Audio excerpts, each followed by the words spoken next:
saya mau mencoba membuatkan video lapor pajak online. Kalau mau lapor pajak online, saran saya sih jauh-jauh hari sebelum 31 Maret. Bukanya di djponlinepajak.co atau cari aja di Google DJP online gitu. Nanti otomatis akan muncul. Kemudian akan muncul seperti ini. Silahkan login sesuai dengan NPWP dan password yang sudah dibuat.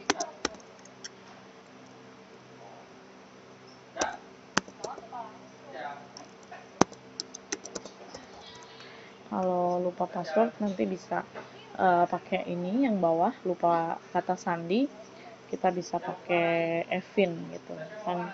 Sebelumnya kita waktu belum bikin password itu kita punya Evin, pakai itu, makanya Evinnya disimpan guys.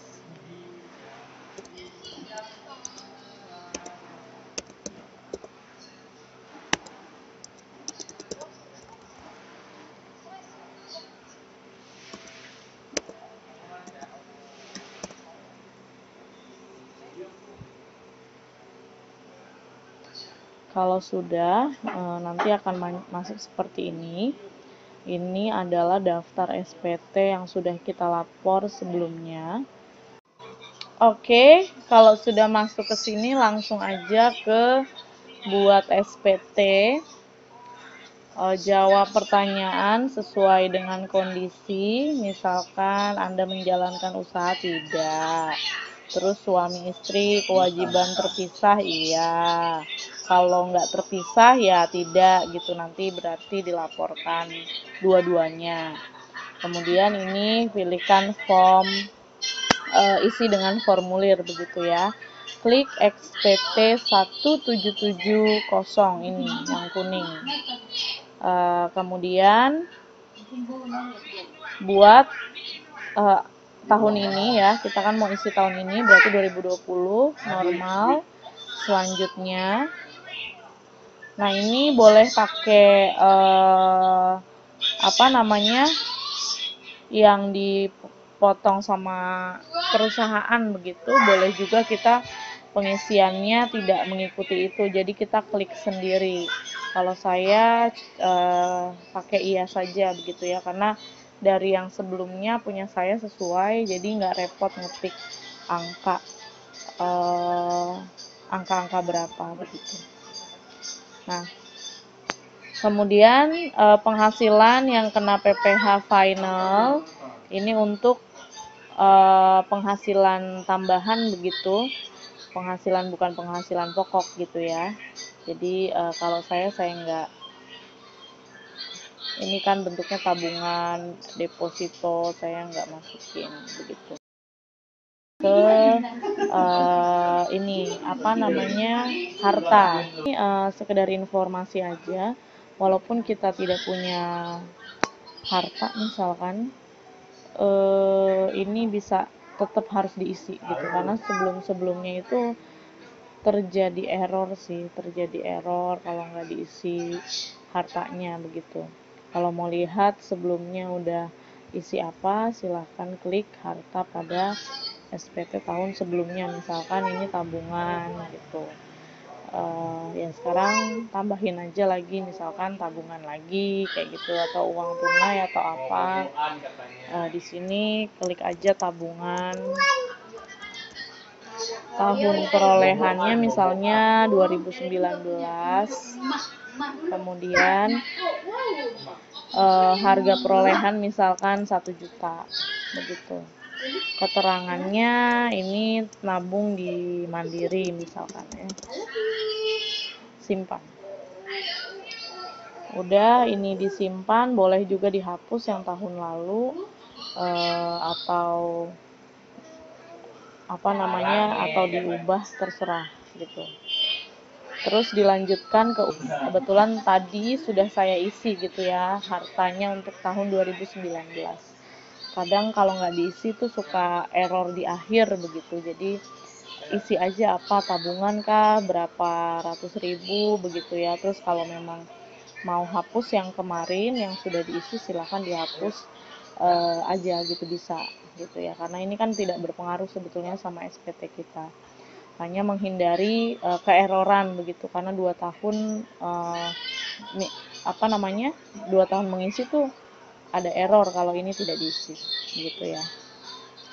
Kemudian lanjut ke daftar hutang. Kalau yang punya hutang boleh didaftarkan, kalau nggak mau ya nggak usah begitu. Terus daftar tanggungan kalau sudah masuk, misalkan anak dan istri, silahkan diisi gitu, nama anak dan nama istrinya, NIK-nya dan segala macam begitu. Ini saya lewatkan saja. Kemudian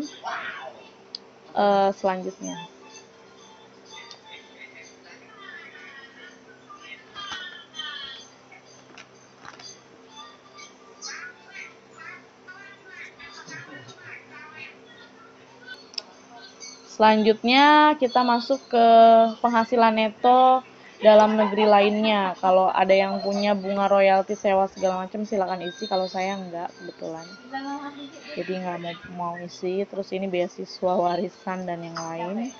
Lanjut aja ke bukti potong. Nah, sudah sesuaikah dengan SPT yang kita miliki dari perusahaan? Kalau sudah sesuai, silahkan dilanjutkan. Kalau ini kebetulan saya tidak sesuai, maka saya edit dulu begitu ya. Saya edit dengan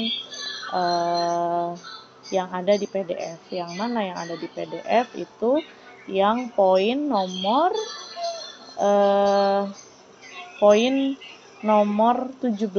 ya. Poin nomor 17 atau 20 yang harus PPh yang harus dilunasi. Poin nomor 17 atau 20 begitu ya.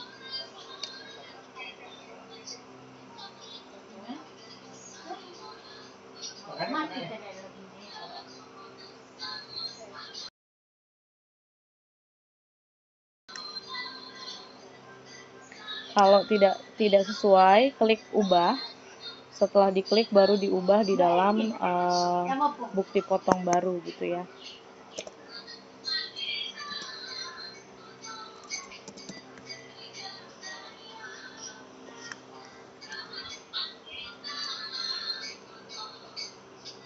Kalau sudah diubah dan sudah sesuai dengan SPT yang kita punya, silahkan dilanjutkan selanjutnya.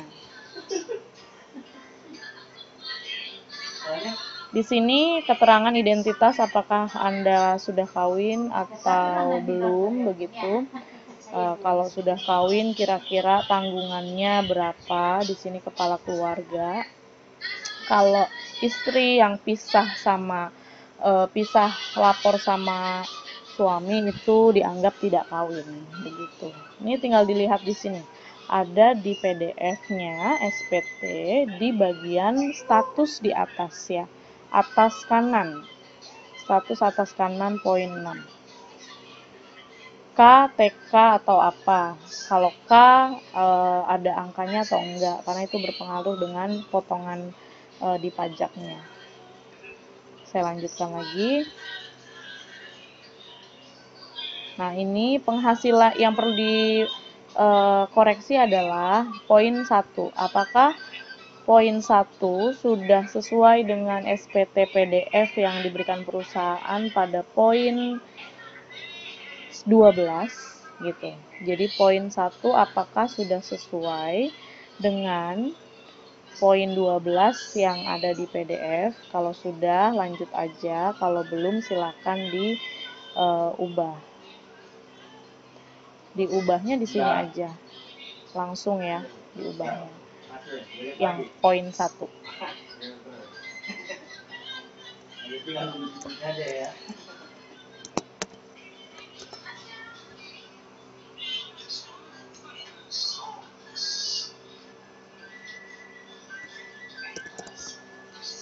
Kalau sudah diklik sesuai, yang bawah-bawahnya sih nggak usah ya, karena kan kita nggak ada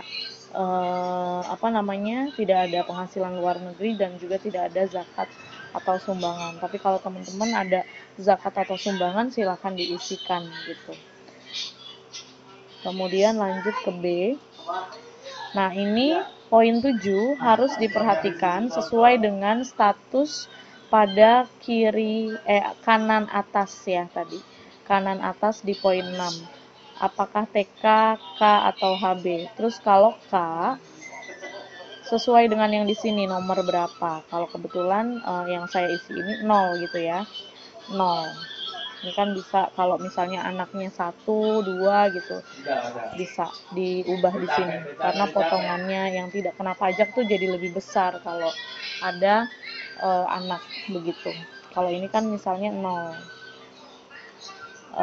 penghasilan, terus dan ini udah selalu sama ya, selalu 58 500. Yang perlu dicek adalah poin nomor 8. Poin nomor 8 apakah sama pada PDF SPT perusahaan di poin nomor 16 gitu. Kalau sudah sama ya silakan lanjut. Kalau nggak sama berarti ada kesalahan di pengisian yang sebelumnya begitu. Kebetulan kalau saya sudah sesuai, jadi dilanjut aja. Kemudian apakah jumlah PPh terhutang di sini sudah sesuai dengan poin nomor 20 begitu, atau poin nomor 19 pada PDF. Kalau sudah, lanjut ke D. Kalau tidak, berarti ada masalah dengan pengisian yang sebelumnya. Jadi dicek lagi pengisian sebelumnya. Begitu. Di sini harus sama dengan yang tadi. Ini harus sama dengan poin 20 di poin 12 harus sama dengan poin 20 di PDF. Begitu ya. Lanjut ke E. Maka harusnya kalau kita sudah lapor dengan benar, PPh kurang atau lebih bayar itu nihil.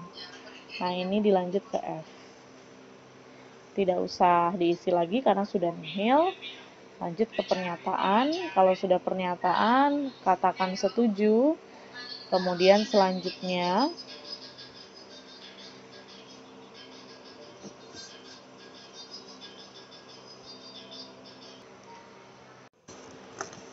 ini di tahap terakhir sudah status SPT-nya nihil dan jumlahnya 0. Silakan ambil kode verifikasi, klik di sini. Di sini nanti pilih mau ke email atau SMS ke HP, begitu ya. Setelah itu dicek email atau SMS-nya. Kemudian diisi, dimasukkan kode verifikasi. Kalau di email tinggal copy paste, gampang banget ya guys. Gampang banget. Jadi jangan males-males isi SPT ya. 7.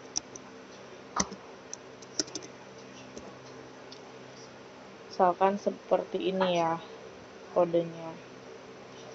Setelah itu baru kita kirim SPT.